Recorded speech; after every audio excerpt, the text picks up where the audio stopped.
Welcome back. Bulletin کے آغاز میں اہم خبر شامل کریں اور آپ کو بتائیں کہ 26ویں آئینی ترامیم آخری مراحل میں داخل ہو گئیں۔ خصوصی پارلیمانی کمیٹی میں مجوزہ آئینی ترمیم کا مسودہ متفقہ طور پر منظور کر لیا گیا۔ وزیر اعظم شہباز شریف کی زیر صدارت وفاقی کابینہ کا اجلاس آج پھر ہوگا۔ امکان ظاہر کیا جا رہا ہے کہ آئینی ترامیم کا مسودہ وفاقی کابینہ کے آج ہونے والے اجلاس میں منظور کر لیا جائے گا۔ سینٹ اور قومی اسمبلی کا اجلاس بھی آج ہوگا۔ وزیر اعظم شہباز شریف نے آئینی ترمیم کی منظوری کے معاملے پر کابینہ کے سینئر اراکین سے غیر رسمی مشاورت کی۔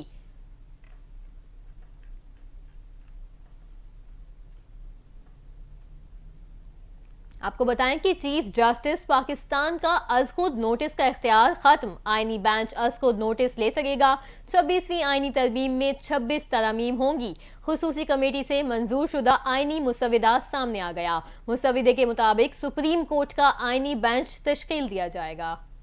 خصوصی پارلیمانی کمیٹی اجلاس میں اتفاق رائے ہونے کے بعد 11 صفحات پر مشتمل مسودے کو حتمی شکل دے دی گئی۔ آئینی ترمیم کو 26ویں ترمیمی ایکٹ 2024 کا نام دیا گیا ہے۔ سپریم کورٹ میں آئینی بینچز قائم ہوں گے۔ چیف جسٹس پاکستان کا تقرر پارلیمانی کمیٹی کرے گی۔ چیف جسٹس پاکستان کا از خود نوٹس کا اختیار ختم۔ آئینی بینچ از خود نوٹس لے سکے گا۔ 26ویں آئینی ترمیم میں 26 ترامیم ہوں گی۔ خصوصی کمیٹی سے منظور شدہ آئینی مسودہ سامنے آ گیا۔ مسودے کے مطابق سپریم کورٹ کا آئینی بینچ تشکیل دیا جائے گا۔ جوڈیشل کمیشن آئینی بینچ اور ججز کی تعداد کا تعین کرے گا۔ آئینی بینچز میں صوبوں سے مساوی ججز تعینات ہوں گے۔ آئینی بینچ کو از خود نوٹس لینے کا اختیار بھی ہوگا۔ آئین کی تشریح سے متعلق کیسز آئینی بینچز کے دائرہ اختیار میں آئیں گے۔ آئینی بینچ کم سے کم 5 ججز پر مشتمل ہوگا۔ آئینی بینچز کے ججز کا تقرر 3 سینئر ترین ججز کی کمیٹی کرے گی۔ چیف جسٹس کا تقرر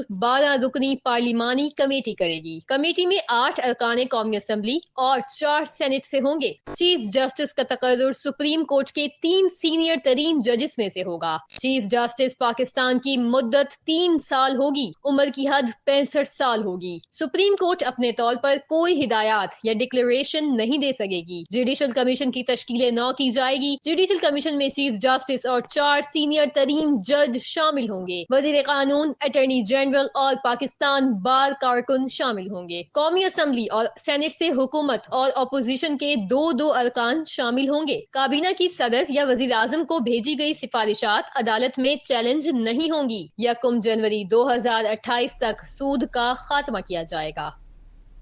chairman Pakistan Peoples party Bilawal Bhutto Zardari کی رات گئے سربراہ JUIF مولانا فضل الرحمان سے ملاقات ہوئی۔ بلاول نے آئینی ترامیم کے حوالے سے مولانا کے ساتھ بات چیت کی اور ان کو اپنا ساتھ دینے کی خواہش کا اظہار کیا۔ کہتے ہیں ترامیم پر مولانا صاحب ہماری حمایت کرتے۔ JUI کے سربراہ نے جواب میں کہا کہ تحریک انصاف نے بانی سے مشاورت کا وقت مانگا ہے۔ ترمیم کے لیے حکومت کا طریقہ کار درست نہیں۔ پاکستان پیپلز پارٹی کے چیئرمین بلاول بھٹو زرداری رات گئے سربراہ JUI مولانا فضل الرحمان کو آئینی ترامیم پر منانے کے لیے پھر ان کی رہائش گاہ پہنچ گئے۔ چیئرمین پیپلز پارٹی بلاول بھٹو زرداری کے ہمراہ نوید قمر، مرتضی وہاب اور جمیل سومرو بھی تھے۔ دونوں جماعتوں کے رہنماؤں کی آئینی ترامیم پر 1 گھنٹے سے زائد مشاورت ہوئی۔ بلاول بھٹو نے فضل الرحمان سے مکالمہ کرتے ہوئے کہا کہ خواہش تھی کہ اس ترمیم پر آپ ہماری حمایت کرتے۔ JUI کے سربراہ نے جواب دیا کہ تحریک انصاف نے بانی سے مشاورت کے لیے وقت مانگا ہے۔ ترمیم کے لیے حکومت کا طریقہ کار درست نہیں۔ چیئرمین پیپلز پارٹی بلاول بھٹو زرداری نے مولانا فضل الرحمان سے 1 روز میں یہ دوسری ملاقات کی ہے۔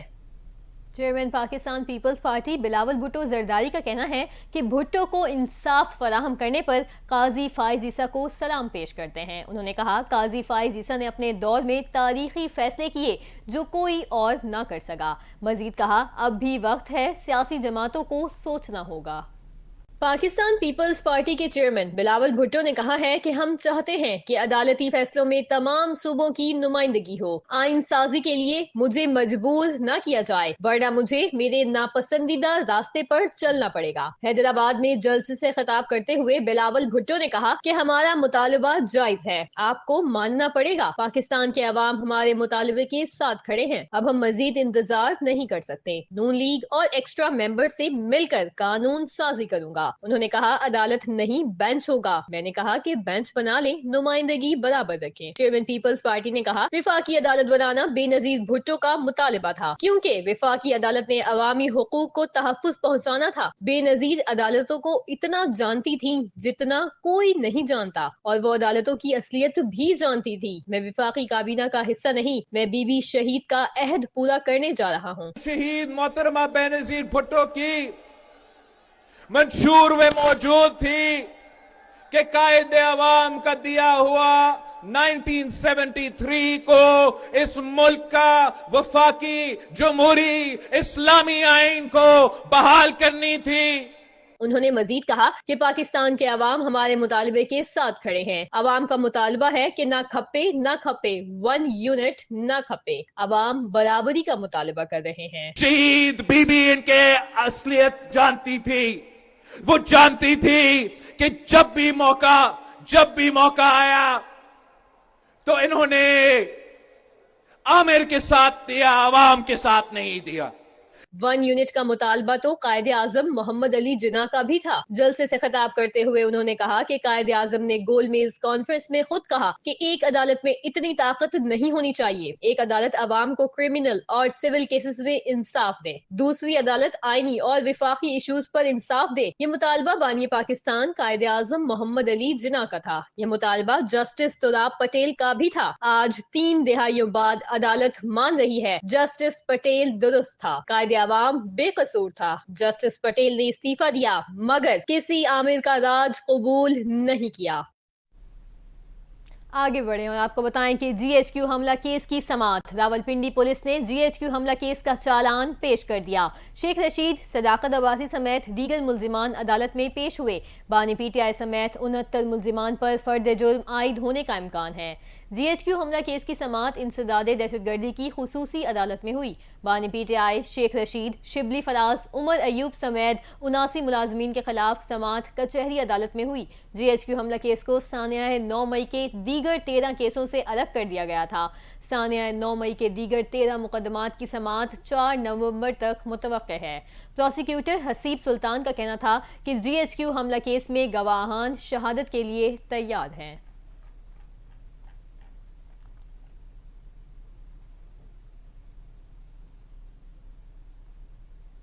اہم خبر شامل کریں اور آپ کو بتائیں کہ چیف پاکستان کا تقرر پانی کمیٹی. خصوصی کمیٹی سے منظور شدہ آئینی ترامیم کا 11 صفحات کا ڈرافٹ سامنے آ گیا. سپریم کورٹ کے 3 ججز میں سے ایک کو چیف جسٹس پاکستان مقرر کیا جائے گا. کسی جج کے انکار پر اگلے سینئر ترین جج کا نام زیر غور لایا جائے گا. کمیٹی کی سفارش پر چیف جسٹس کا نام وزیر اعظم صدر مملکت کو بھجوائیں گے. 12 رکنی پارلیمانی کمیٹی میں 8 ارکان قومی اسمبلی, 8 سینیٹرز شامل ہوں گے. پارلیمانی کمیٹی میں تمام پارلیمانی کی مناسب نمائندگی ہوگی. مجوزہ آئینی ترمیم کے مجوزے میں 26 ترامیم شامل ہیں. نئے مسودے میں ایک بار آئینی پیکج تشکیل دینے کی تجویز بھی شامل ہے. جوڈیشل کمیشن آئینی بینچوں اور ججز کی تعداد کا تعین کرے گا. آرٹیکل 184 کے تحت از خود نوٹس کا اختیار آئینی بینچوں کے پاس ہوگا. آئینی تشریح سے متعلق کیس آئینی بینچوں کے دائرہ اختیار میں آئیں گے. آرٹیکل 175A میں ترمیم کر کے جوڈیشل کمیشن کے اراکین کی تعداد بڑھانے کی تجویز. جوڈیشل کمیشن میں چیف جسٹس اور 4 سینئر ترین ججز شامل کرنے کی تجویز زیر غور ہے. وزیر قانون, اٹارنی جنرل, پاکستان بار کے نامزد وکیل رکن ہوں گے. جوڈیشل کمیشن میں قومی اسمبلی اور سینیٹ کے 2 اراکین شامل کرنے کی بھی تجویز پیش کی گئی. آئینی ترمیم کو 26ویں ترمیم ایکٹ 2024 کا نام دیا گیا ہے.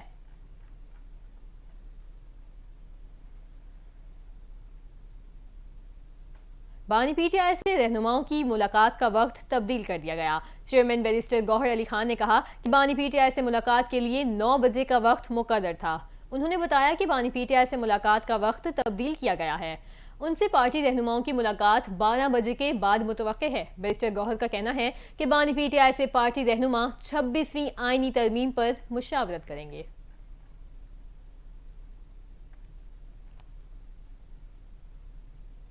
دہشت گردی کی خدشات کے پیش نظر سی سی ڈی کے پنجاب کے مختلف شہروں میں 129 آئی بی اوز آپریشن. ترجمان سی ٹی ڈی کا کہنا ہے انٹیلیجنس بیسڈ آپریشن کے دوران 7 دہشت گرد گرفتار کر لیے گئے. بھاری تعداد میں اسلحہ، موبائل فونز اور نقدی بھی برآمد کر لی گئی ہے. اسی حوالے سے تفصیلات جانتے ہیں اپنی نمائندہ گوہر سعید سے. جی گوہر، کیا تفصیلات ہیں؟ جی بالکل، دہشت گردی کے خدشات کے پیش نظر سی ٹی ڈی کے پنجاب کے مختلف شہروں میں 129 آئی بی اوز آپریشن جاری کر دی گئے ہیں. انٹیلیجنس بیسڈ آپریشن کے دوران 7 دہشت گردوں کو بھی گرفتار کیا گیا ہے اور یہ کارروائی لاہور، بھکر، اٹک، وہاڑی، بہاولپور اور جھنگ میں کی جا رہی ہے. اس کے علاوہ لاہور اور بھکر سے فتنہ الخوارج کے 2 انتہائی خطرناک دہشت گرد اسلحہ اور بارودی مواد سمیت گرفتار بھی کیے گئے ہیں. اس کے علاوہ سی ٹی ڈی کے مطابق دہشت گردوں میں دھماکہ خیز مواد، ڈیٹونیٹرز اور حفاظتی فیوز، وائر، 9 فٹ گولیاں، اسلحہ، آئی ای بم، 2 موبائل فون، ممنوعہ پمفلٹ، نقدی اور برآمد بھی جو ہے نا برآمد کی گئی ہے. اور دہشت گردوں کی شناخت جو ہے حیات اللہ، شین خان، محمد صدیق، ظہور احمد، اکرام خان، مبشر علی اور خان کے نام سے اور علی خان کے نام سے ہوئی ہے. اور اس کے علاوہ دہشت گرد مختلف مقامات پر کارروائی کر کے عوام میں خوف و ہراس پیدا کرنا چاہتے تھے. اور رواں ہفتے میں 2943 کامبنگ آپریشن کے دوران 257 مشتبہ افراد بھی گرفتار کیے گئے ہیں اور کامبنگ آپریشن میں 68,537 افراد سے پوچھ گچھ بھی کی گئی ہے. اس کے علاوہ سی ٹی ڈی محفوظ پنجاب کے ہدف پر عمل پیرا ہے اور ان کا کہنا ہے کہ دہشت گردی کے ناسور کو جڑ سے اکھاڑ پھینکیں گے اور اس عمل کے لیے وہ پرعزم بھی ہیں. جی بہت شکریہ گوہر، آپ ہمیں تمام تر تفصیلات سے آگاہ کر رہی تھیں. کراچی کے علاقے لیاری لی مارکیٹ میں رہائشی عمارت سے 4 خواتین کی لاشیں ملنے کے بعد گھر کے سربراہ اور دونوں بیٹوں کو حراست میں لے لیا گیا. گزشتہ شب رہائشی عمارت کی 7ویں منزل کے فلیٹ سے 13 سال کی لڑکی سمیت 4 خواتین کی گلا کٹی لاشیں ملی تھیں. چاروں خواتین کو گلا کاٹ کر قتل کیا گیا تھا. جسم پر تشدد کے نشانات بھی ہیں. چاروں خواتین کو الگ الگ کمروں میں قتل کیا گیا. گھر کا سربراہ رات گئے گھر پہنچا تو بیوی، بیٹی، نواسی اور بہو کی لاشیں گھر میں مختلف کمروں میں موجود تھیں. حراست میں لیے جانے سے قبل گھر کے سربراہ فاروق کا کہنا تھا کہ میں اور دونوں بیٹے گھر واپس آئے تو گھر پر دستک دی. گیٹ اندر سے کسی نے نہیں کھولا تو چابی سے کھول کر اندر داخل ہوئے. گھر میں اہلیہ، بیٹی، نواسی اور بہو کی گلا کٹی لاشیں موجود تھیں. اسی حوالے سے مزید تفصیلات جانتے ہیں اپنے نمائندے امتیاز شاہ سے. جی امتیاز، آگاہ کیجیے. حاضر، دیکھیں یہ گزشتہ رات جو ہے وہ مڈ نائٹ میں ایک 4 خواتین کا مرڈر ہوا ہے. ان کی گلا کٹی ہوئی لاشیں ملی ہیں. یہ زینب آرکیڈ کہلاتا ہے، باٹوا نگر میں 7th فلور پر یہ فلیٹ تھا فاروق صاحب کا. یہ فاروق صاحب جو ہے وہ ان کا فارم ہاؤس ہے اور یہ وہاں پر اپنے مویشی پال کر جو ہے وہ بقرعید پہ فروخت کرتے ہیں. محمد فاروق بزنس مین ہے. اچھا میں بتاؤں کہ یہ جو 4 خواتین کی جو گلا کٹی ہوئی ان کے گھر سے لاشیں ملی ہیں، ان میں جو ہے وہ ان کی بیگم ہے، ان کی بیٹی ہے، بہو اور نواسی ہے. علینا 13 سالہ، مدیہ 18 سالہ، عائشہ 19 سالہ اور شہناز 51 سالہ. اس سلسلے میں جب ہماری بات ہوئی ہے ایس ایس پی سٹی عارف عزیز صاحب سے تو ان کا کہنا یہ تھا کہ وہ گئے ہیں وہاں اسپاٹ پہ بیٹھے ہوئے ہیں اور S H O Baghdadi Arshad Rind Baloch بھی وہاں موجود ہیں. ان کا کہنا یہ تھا، پولیس افسران کا کہنا یہ تھا کہ تفتیش چل رہی ہے اور ان لوگوں کو ان کے جو اہل خانہ جو ملے ہیں انہیں محمد فاروق اور ان کے 2 بیٹے، ان کو جو ہے پوچھ گچھ کے لیے ان کو جو ہے وہ پوچھ گچھ کی جا رہی ہے. علاقے کے لوگوں کا کہنا یہ ہے، پڑوسیوں کا کہنا یہ ہے کہ اکثر یہاں پر جو ہے وہ لڑائی جھگڑے کی آوازیں آتی تھیں.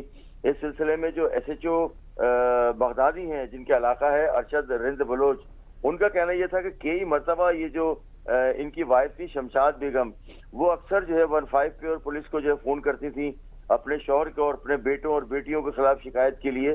تو یہ کافی عرصے سے ان کا تنازع چل رہا تھا.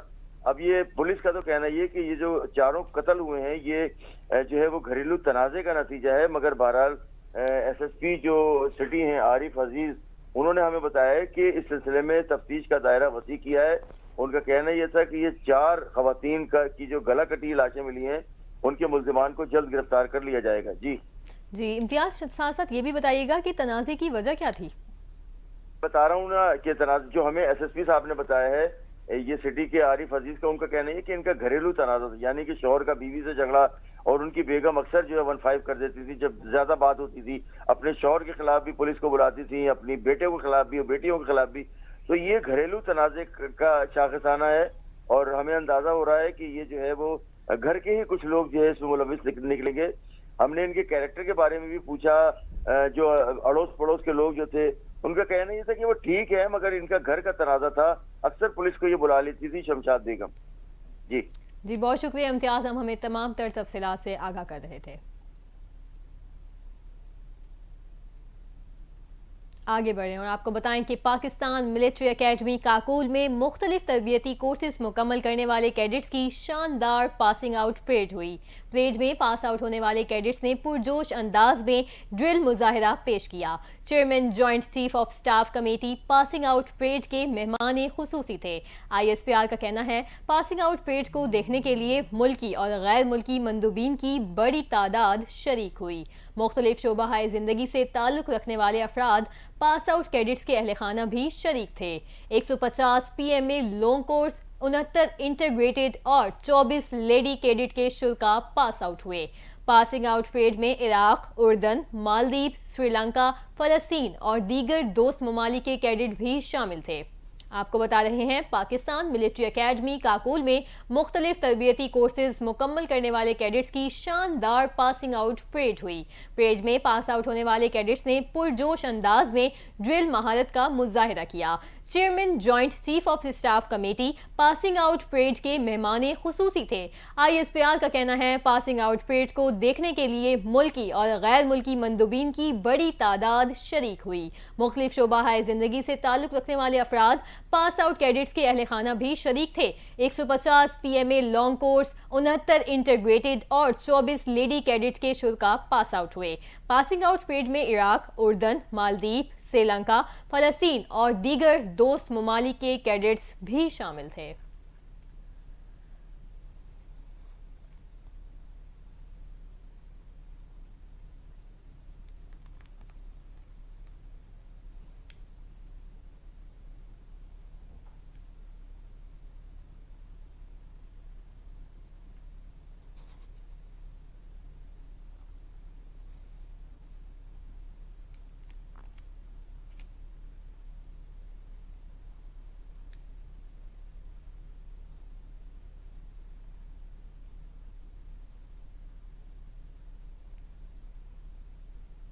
عالمی منظر نامے کا رخ کریں. آپ کو بتائیں کہ امریکی صدر جو بائیڈن نے کہا ہے کہ ایران اور اسرائیل کے درمیان جنگ کے امکان کو روکا جا سکتا ہے. صدر بائیڈن نے برلن میں جرمنی، فرانس اور برطانوی قیادت سے ملاقات کے بعد میڈیا سے گفتگو کرتے ہوئے کہا کہ اسرائیل اور ایران کے ساتھ اس طرح سے نمٹ سکتے ہیں کہ تنازع کچھ دیر کے لیے ختم ہو. انہوں نے کہا کہ میرے خیال میں اس کے امکانات موجود ہیں، میرے ساتھی اتفاق کرتے ہیں. صدر بائیڈن نے کہا کہ لبنان میں جنگ بندی کے لیے کام کرنا ممکن ہے، لیکن غزہ میں یہ مشکل ہے. ہم اس بات سے متفق ہیں کہ اس کا کوئی نتیجہ نکلنا ہے. اس کے بعد کیا ہوگا؟ رواں ہفتے اسرائیلی وزیر اعظم نے ایران پر حملے کے اہداف کی منظوری بھی دے دی تھی. عالمی سطح پر ایران اور اسرائیل کے درمیان جنگ کا خدشہ ظاہر کیا جا رہا ہے. کینیڈا اور امریکہ کی شہریت کے حامل خالصتان نواز سکھ لیڈر گرپتوت سنگھ پنو کے قتل کی سازش کے حوالے سے قانونی کارروائی شروع کر دی گئی. وکاس یادو اور نکھل گپتا پر امریکی تفتیش کاروں نے گرپتوت سنگھ پنو کے قتل کی سازش میں ملوث ہونے کا الزام عائد کیا تھا. نکھل گپتا کو چیک جمہوریہ میں گرفتار کرنے کے بعد امریکہ لایا گیا. محکمہ انصاف نے دونوں پر فرد جرم عائد کر دی ہے. مودی سرکار نے 2 دن قبل امریکہ اور کینیڈا کے دباؤ پر وکاس یادو کے خلاف فرد جرم عائد کی تھی. تفتیش کاروں نے بتایا کہ بھارت کے خفیہ ادارے رو کے افسر وکاس یادو اور نکھل گپتا نے جو منشیات اور ہتھیاروں کی اسمگلنگ میں بھی ملوث ہیں، مئی 2023 میں گرپتوت سنگھ پنو کے قتل کی سازش تیار کی. یہ سازش بھارتی سرزمین پر ہی تیار کی گئی. یادو اور گپتا نے مل کر امریکہ میں ایک ایسے سفید فام شخص کو کرائے کے قاتل کے طور پر یہ کام سونپا چاہا جس کے بارے میں انہیں معلوم نہ تھا کہ وہ قانون نافذ کرنے والے امریکی اداروں کے لیے مخبر کی حیثیت سے کام کرتا رہا. اسے ایک انڈر ورلڈ کور ایجنٹ کے ساتھ مل کر کام کرنا تھا. یادو اور گپتا نے اس قتل کے عوض $1,00,000 دینے پر رضامندی ظاہر کی اور جون 2023 میں انہوں نے مینہیٹن کے ایک بینک اکاؤنٹ میں ایڈوانس کے طور پر $15,000 منتقل بھی کیے. اور حماس کے سربراہ یحییٰ سنوار کے اسرائیلی افواج کے ساتھ لڑتے ہوئے دلرانہ انداز میں شہادت حاصل کرنے کو غزہ والوں نے آئندہ نسلوں کے لیے ایک مثال قرار دے دیا۔ غزہ کے شہریوں کا کہنا تھا کہ یحییٰ سنوار کی میدان جنگ میں موت اور اپنی آخری سانسیں لیتے ہوئے بھی جس طرح وہ اسرائیلی ڈرون کو لاٹھی سے شکست دینے کی کوشش کرتے رہے، یہ آئندہ نسلوں کے لیے ایک مثال تھی۔ غزہ کے شہریوں نے یحییٰ سنوار کی شہادت کو قابل فخر قرار دیتے ہوئے کہا کہ یحییٰ کی شہادت نے فلسطینیوں میں فخر کو جنم دیا ہے۔ وہ اپنی رائفل کو مضبوطی سے تھامے ہوئے قابض فوج کے خلاف اگلے مورچوں پر لڑ رہے تھے۔ وہ فرار ہوتے ہوئے نہیں بلکہ حملہ کرتے ہوئے ایک ہیرو کی طرح شہید ہوئے۔ فلسطینیوں کی جانب سے یحییٰ سنوار کی پرانی تقریروں کے یہ الفاظ بار بار آن لائن شیئر کیے جا رہے ہیں، جس میں انہوں نے کہا تھا کہ دل کا دورہ پڑنے یا حادثے کا شکار ہو کر مرنے کے بجائے وہ اسرائیلی فوج کے ہاتھوں مرنا پسند کریں گے۔ یحییٰ سنوار اپنی تقریروں میں کہتے تھے کہ دشمن اور قابض افواج اگر مجھے کچھ دے سکتے ہیں تو ان کا سب سے بہترین تحفہ یہ ہو سکتا ہے کہ وہ مجھے مارے اور دشمن کے خلاف لڑتے ہوئے ان کے ہاتھوں شہید ہو جاؤں۔